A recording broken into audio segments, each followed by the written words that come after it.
Assalamualaikum warahmatullahi wabarakatuh. Izin memperkenalkan diri, calon taruna Politeknik Imigrasi Angkatan ke-23. Nama Aldrian Kurniawan, NRT 2020.1947.1.01. Hukum Keimigrasian A, nomor absen 12. Saya di sini akan membawakan materi tentang perencanaan strategis adalah proses yang dilakukan suatu organisasi untuk menentukan strategi atau arahan, serta mengambil keputusan untuk mengalokasikan sumber dayanya, yaitu materi maupun sumber daya manusia. Untuk mencapai strategi ini, berbagai teknis analisis bisnis dapat digunakan dalam proses ini, termasuk analisis SWOT, Strengths, Weakness, Opportunities, and Threat, atau PES, Political, Economic, Social, and Technology, atau STEER, Social, Cultural, Technological, Economic, Ecological, and Regulator. Perencanaan strategis planning atau kita sebut strategi planning adalah sebuah alat manajemen yang digunakan untuk mengelola kondisi saat ini untuk melakukan proyeksi kondisi pada masa depan, sehingga rencana strategis adalah sebuah petunjuk yang dapat digunakan organisasi dari kondisi saat ini untuk mereka bekerja menuju 5 hingga 10 tahun ke depannya.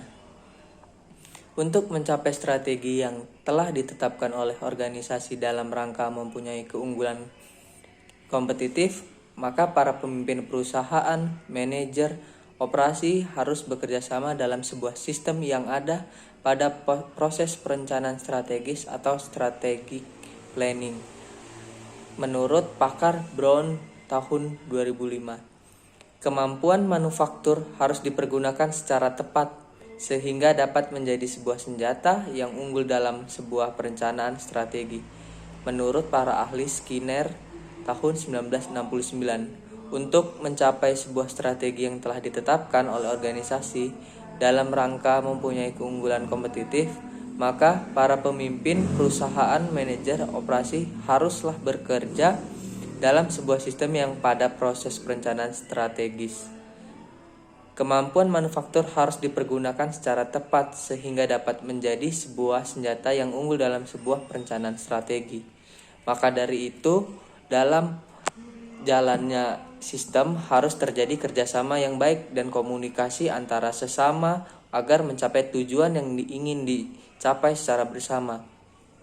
Dalam perencanaan itu juga harus adanya pengawasan terkait menghindari tindakan curang atau pengawasan terhadap setiap perbuatan agar tidak adanya kecurangan dan mampu mencapai tujuan itu secara bersama-sama dan sesuai dengan yang diharapkan.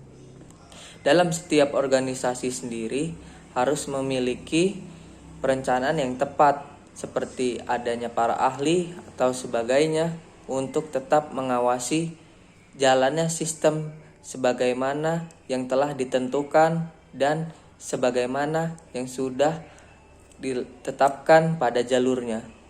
Saya rasa cukup, saya akhiri. Wassalamualaikum warahmatullahi wabarakatuh.